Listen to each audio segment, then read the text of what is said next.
संसद में सुरक्षा चूक के बाद जहां एक तरफ 8 सुरक्षा कर्मियों को सस्पेंड किया गया है, दूसरी तरफ सुरक्षा व्यवस्था भी आज बढ़ा दी गई है। इसी पर बातचीत के लिए हमारे साथ यूपी से बीजेपी के लोकसभा सांसद सुब्रत पाठक मौजूद हैं। सर, सुरक्षा व्यवस्था बढ़ाई गई है, 8 सुरक्षा कर्मियों को सस्पेंड भी किया गया है।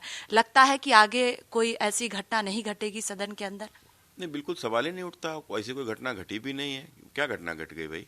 वो कोई भाई सांसद तो के पास बनवा सकता है, किसी को भी तो बना देते हैं लोग। अब जो पास लेकर आया, किसी ने सांसद का भरोसा तोड़ा है, किसी व्यक्ति ने। अब पास लेकर वो अंदर आ गया। अगर बगैर पास के आया होता तो एक बड़ी चूक होती। कुछ मेटल लाया होता साथ में, कुछ विस्फोटक लाया होता साथ में, बड़ी चूक होती। तो विस्फोटक और मेटल तो आ ही नहीं सकते, क्योंकि वो तो इसमें एक्सरे में उसको पूरा देख लेते हैं, कुत्ते भी हैं, सूंघ लेते हैं। तो कुल मिलाकर वो संभव नहीं है। तो ये एक स्मोक वाला ये लेकर आए, तो अब जूते में रख कर लाए। तो भाई जब दर्शक दीर्घा में जाते हैं तो आपने देखा होगा कि सबको पूरा तलाशी लिया जाता है। एक एक पेन भी किसी को नहीं ले जा सकता, कागज का टुकड़ा भी नहीं ले जा सकता। अब ये जूता में रख कर ले गया तो आगे से जूते भी नहीं पहन के जाएगा कोई, तो कोई सवाल ही नहीं पैदा होता है। और सिक्योरिटी टाइट हो जाएगी। लेकिन मैं समझता हूँ इसमें देखो जांच के आदेश दे ही दिए हैं पूरा, और गंभीर है। स्पीकर सर हमारे बहुत गंभीर हैं इस मुद्दे पर, और अब उसकी जांच रिपोर्ट आएगी तो इस पे कुछ चर्चा ठीक रहेगी।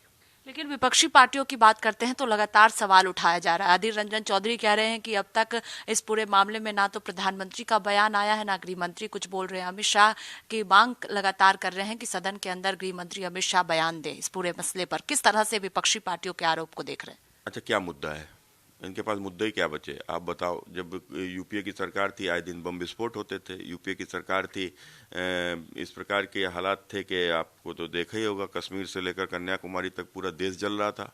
रोज आतंकवादी हमले होते थे, मंदिरों पर हमले होते थे।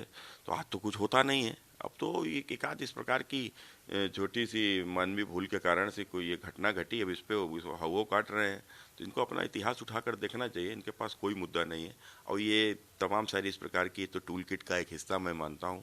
एक वैसे कई अभी तो चुनाव में 2-4 महीने हैं, और भी आएंगे। पूरा दुनिया मोदी के खिलाफ चुनाव लड़ रही है। चुनाव हिंदुस्तान में हो रहा है, लेकिन लड़ा पूरी दुनिया में जा रहा है। इससे हटकर एक सवाल है यूपी से जुड़ा हुआ कि जिस तरह से भारत जोड़ो यात्रा कांग्रेस पार्टी ने निकाला, अब उत्तर प्रदेश में जो है यूपी जोड़ो यात्रा निकालने कांग्रेस पार्टी जा रही है। उसकी तैयारियां भी शुरू कर दी गई हैं। किस तरह से देख रहे, लगता है कि उसका असर 2024 में देखने को कांग्रेस पार्टी के लिए मिलेगा? नहीं, देखो, ये एक मुस्लिम वोट को लेकर बड़ी कवायद है उत्तर प्रदेश में। हाय मुसलमान हमें मिल जाए, हाय मुसलमान हमें मिल जाए।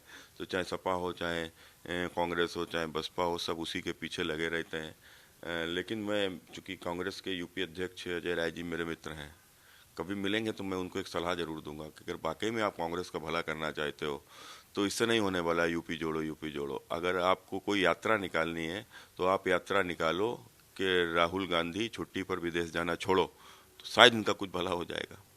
बहुत शुक्रिया बातचीत के लिए। कैमरा पर्सन रोहित के साथ स्वाति पाठक, भारत समाचार, दिल्ली।